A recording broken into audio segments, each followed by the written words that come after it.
recorded history, humans have been trying to outdo each other with bigger and more opulent structures. Buildings like the Taj Mahal, Empire State Building, and the Eiffel Tower seem to get all of the attention, but there are many other properties that test the limits of opulence and grandeur. From desert skyscrapers to German palaces, we're counting down the 10 most impressive buildings in the world. Described as both a vertical city and a living wonder, Burj Khalifa, developed by Dubai-based Emaar Properties, is the world's tallest building. Rising gracefully from the desert, Burj Khalifa honors the city with its extraordinary union of art, engineering, and meticulous craftsmanship. At 828 meters, the 200-story Burj Khalifa has over 160 habitable stories, the most of any building in the world. The tower was inaugurated on January 4, 2010, to coincide with the 4th anniversary of the accession day of Sheikh Mohammed bin Rashid Al Maktoum as the ruler of Dubai. Arguably the world's most prestigious address, Burj Khalifa is responsible for a number of world firsts. The tower became the world's tallest man-made structure just 1,325 days after excavation work started in January 2004. The Burj Khalifa is also the tallest freestanding structure in the world, has the highest number of stories in the world, the highest occupied floor in the world, the highest outdoor observation deck in the world, the elevator with longest travel distance in the world, and the tallest service elevator in the world. It's 3 times as tall as the Eiffel Tower and nearly twice as tall as the Empire State Building. Laid end to end, its pieces stretch over a quarter of the way around the world. This building is truly the epitome of opulence and wealth, with the price tag over $1.5 billion just for the initial construction. Also located in the wealthy Arab Emirate of Dubai, the Burj Al Arab is considered by many people to be the most luxurious hotel in the world. Since its opening in late 1999, the hotel, with its distinctive sail-shaped silhouette, has thrust Dubai onto the global luxury tourism landscape. Built on a triangular man-made island reclaimed from the sea, the hotel and its billowing sail-like structure rise 321 meters above the sea, offering panoramic views of the Arabian Gulf. Construction began in 1994 and involved 3,000 companies and contractors, 250 designers from the UK, USA, and Dubai, and 3,500 workmen on site at any given time. It took 2 years to reclaim the island and the shore waters of the Arabian Gulf, and a further 3 years to erect the magnificent landmark. And the building isn't just impressive because of its massive stature. Approximately 1,790 square meters of 24-karat gold leaf were used to embellish the interior. The palatial 780 square meter royal suite is fit for a Maharaja, with an exquisite Masjid-style lounge, library, and cinema room, along with 2 master bathrooms, each with full-size jacuzzis and separate 5-head rain showers. And this is to say nothing of the lavish amenities. Take your pick from an underwater aquarium restaurant reached through a simulated submarine voyage, heralded by famed and award-winning chef Nathan Outlaw, a fleet of Rolls-Royces on the forecourt, and the famous helipad that has hosted the likes of Tiger Woods, Anthony Joshua, and Roger Federer.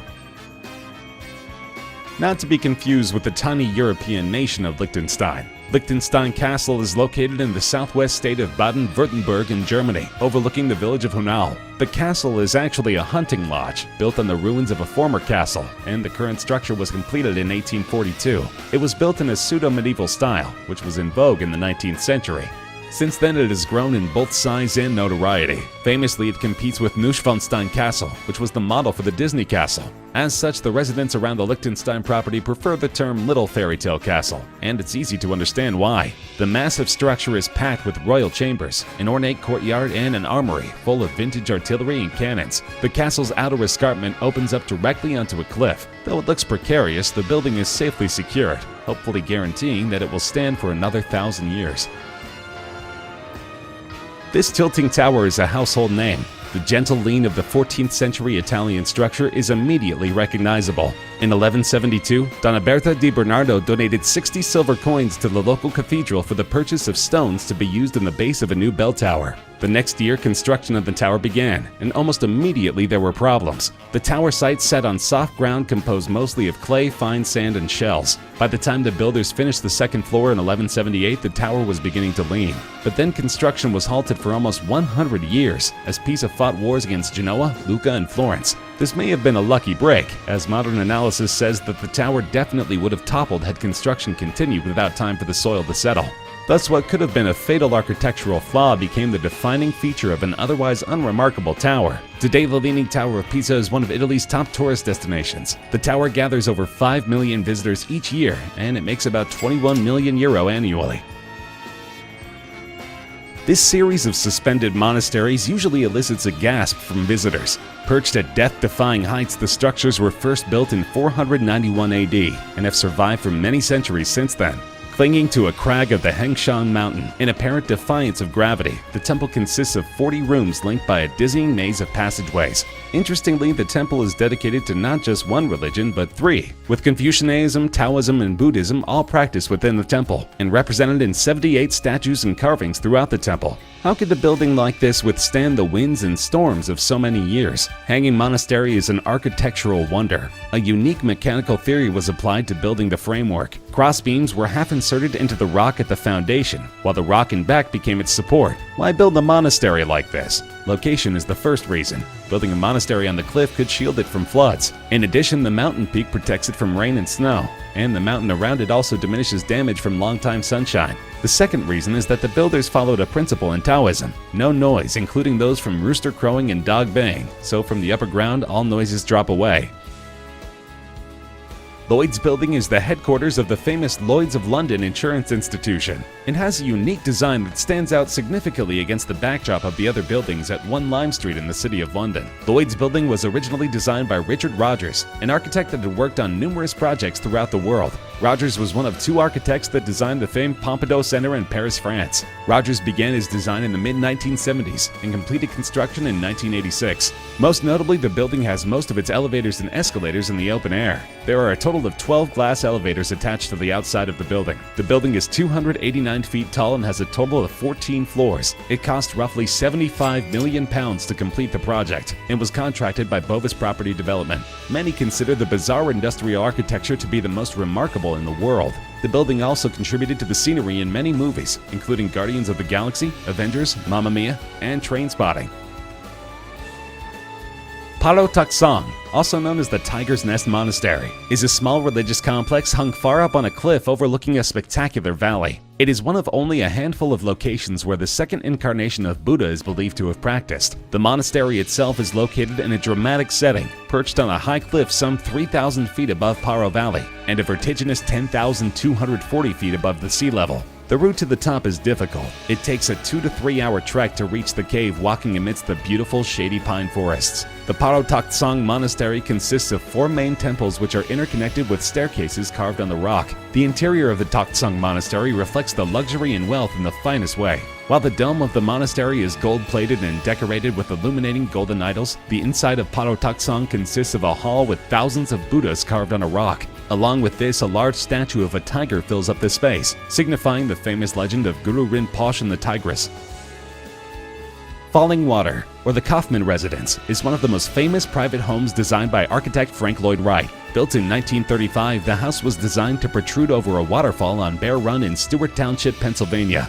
Completed at a total cost of $155,000, including $4,500 for the home's all-walnut furnishings alone. Falling Water instantly became an icon of American architecture. Hailed by Time magazine as Wright's most beautiful job, it is listed among Smithsonian's Life list of 28 places to visit before you die. Edgar J. Kaufman Sr., a department store magnate, and his wife Lillian commissioned Wright to design a weekend retreat on the family's land near the former Bear Run community southeast of Pittsburgh. Kaufman had been introduced to Wright by his son Edgar in 1934, when the latter participated in Wright's Taliesin Fellowship, a training program for architects and artists. Wright was 67 at the time of the meeting, with few commissions in the midst of the Great Depression. Luckily, Kaufman was relatively unaffected by the Depression, and he was able to commission this universally beloved building.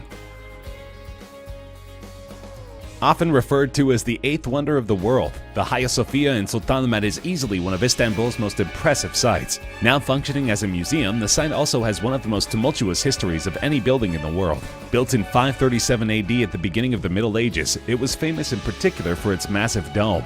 It was the world's largest building and an engineering marvel of its time. It is considered the epitome of Byzantine architecture and is said to have changed the history of architecture. From the date of its construction in 537 until 1453, it served as an Eastern Orthodox cathedral and the seat of the Ecumenical Patriarch of Constantinople. Then, due to a power struggle in the church, it was converted into a Roman Catholic church. After the Crusades, Constantinople fell to the attacking Ottoman forces on the 29th of May in 1453. In accordance with the traditional custom at the time, Sultan Mehmet II allowed his troops and his entourage 3 full days of unbridled pillage and looting in the city shortly after it was captured. In this process, the Hagia Sophia was looted and eventually converted into a mosque. It existed in this form until 1935, when the first Turkish president and founder of the Republic of Turkey, Mustafa Kemal Ataturk, transformed the building into a museum. It now stands as one of the greatest examples of Ottoman architecture, though it still contains beautiful mosaics from its period as a church.